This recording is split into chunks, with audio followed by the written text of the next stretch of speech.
दोस्तों, dictation start होगी 3 second बाद। स्टार्ट।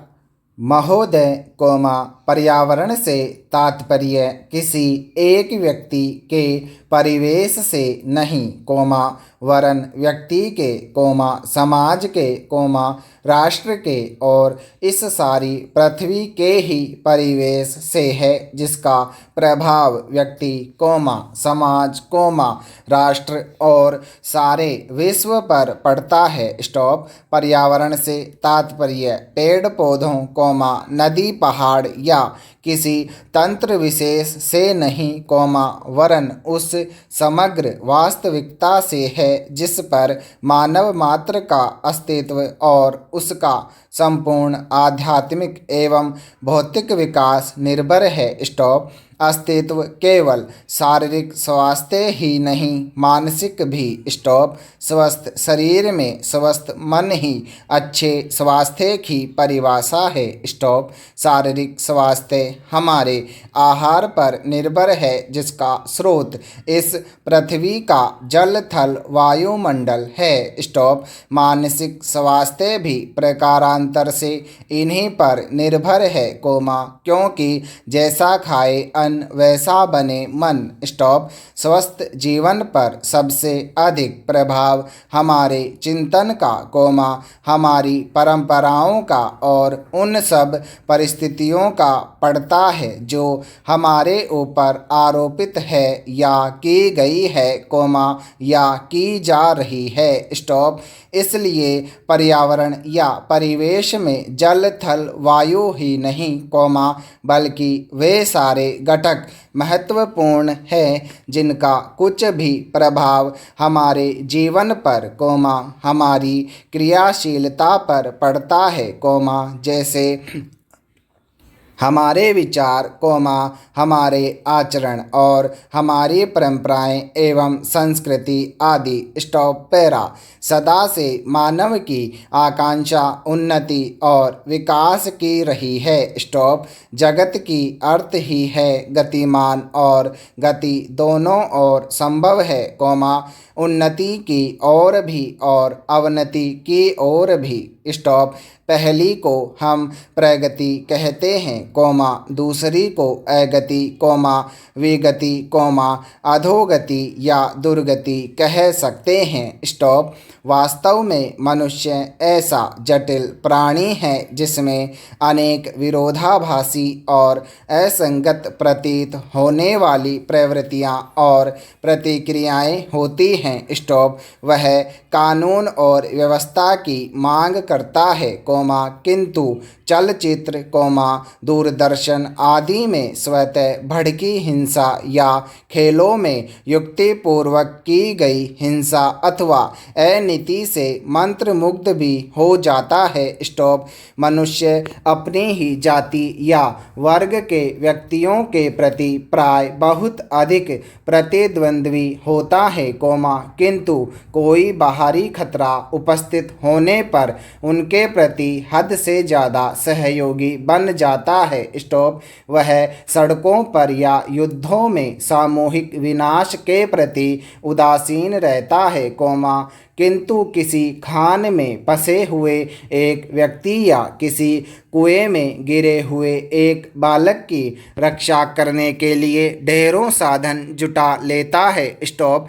कुछ विद्वान कहते हैं कि मनुष्य बंदर की संतान हो या न हो, किंतु उसमें खालिस बंदर की द्वैत प्रकृति प्राय ही होती है। उसमें शाकाहारी बंदरों की भांति वृक्षों में उछल कूद करने की प्रवृत्ति तो होती ही है, साथ ही ऐसे बंदरों की स्वाभाविक जिज्ञासा भी होती है जो अत्यंत संगठित गिरोहों में रहते हैं और भांति भांति का मांस खाने खाने में मजा लेते हैं। स्टॉप। मनुष्य की ऐसी परस्पर विरोधी इच्छा आकांक्षाओं से निपटना असंभव होता है, फिर भी किसी प्रकार का संतुलित मध्यम मार्ग अपनाना अनिवार्य होता है। स्टॉप। यही बुद्धिमानी का रास्ता है। स्टॉप। विद्वानों ने मानव की मूलभूत आवश्यकताओं को 5 स्तरों में रखा है। पैरा। महोदय, जो एक के बाद एक आते हैं, शारीरिक आवश्यकताएं, यथा भोजन, कपड़ा, मकान और आराम जीवन की मौलिक आवश्यकताएं हैं। स्टॉप। दूसरे स्तर पर आती है सुरक्षा और भविष्य के प्रति निश्चिंतता। स्टॉप।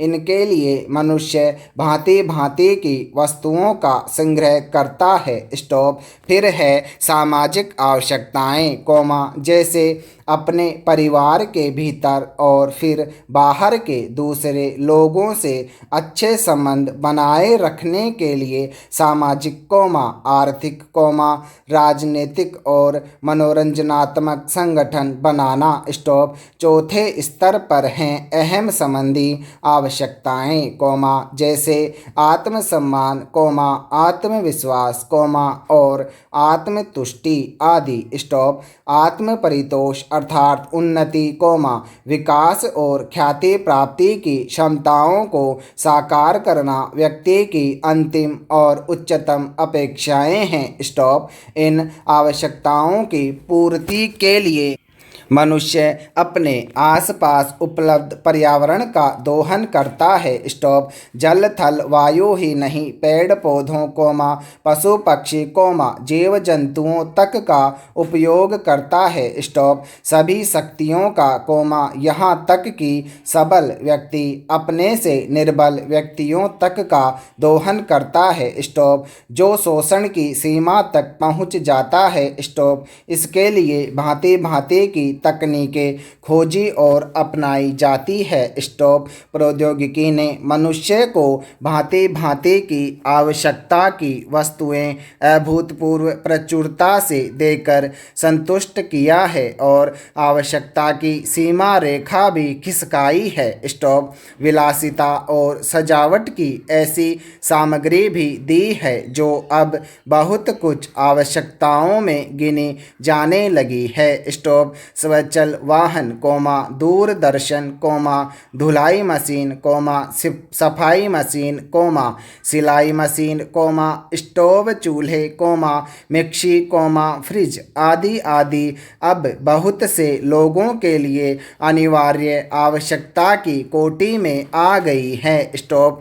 तकनीकी और औद्योगिकी से यह सब संभव हुआ है। स्टॉप। किंतु एक ऐसा अल्प वर्ग भी है जिसके लिए विलासिता आवश्यकता की कोटि में आ चुकी है। स्टॉप। विज्ञान की जन समुदाय के लिए तो मौलिक न्यूनतम आवश्यकताएं भी विलासिता ही बनी हुई है। स्टॉप। औद्योगिकरण के सहारे मनुष्य ने जितना भी विकास किया है, उसे वह उन्नति कहकर संतोष करने लगता है और अपनी द्वैध प्रकृति के कारण यह ध्यान नहीं देता कि इस विकास से वर्ग भेद पनपा है, अमीरी गरीबी के बीच की खाई चौड़ी हुई है। स्टॉप। जो व्यक्ति मानव की समानता, समाजवाद या साम्यवाद के गीत गाता है, वही अपनी द्वैध प्रकृति के कारण अपने पर्यावरण, यहाँ तक कि मानव के भी, शोषण के नए नए तरीके खोजता है। स्टॉप। यह शोषण बलात्कार की सीमा तक पहुंच गया है। स्टॉप। मनुष्य ने अपनी बुद्धि का प्रयोग किया। स्टॉप। फलस्वरूप भांति भांति का औद्योगिकरण हुआ, और जल, थल, वायु सब प्रदूषण के शिकार हो गए। स्टॉप। जितना ही अधिक विकास हुआ उतना ही अधिक विनाश हुआ। स्टॉप। प्राकृतिक संपदा का भीषण ह्रास हुआ। स्टॉप। व्यापक वन विनाश से भूमि बंजर और मरुस्थल बन गई। स्टॉप। एक बड़ा हवाई जहाज एक दिन में जितनी ऑक्सीजन खर्च करता है, उतनी ऑक्सीजन 17,000 हेक्टेयर वन में तैयार होती है, और वन बचे ही कितने हैं, स्टॉप। इस उद्योग प्रधान सभ्यता का केंद्र पूंजी है और धर्म स्वार्थ है, स्टॉप। मनुष्य मनुष्य का शोषण कर रहा है, देश देश का, स्टॉप।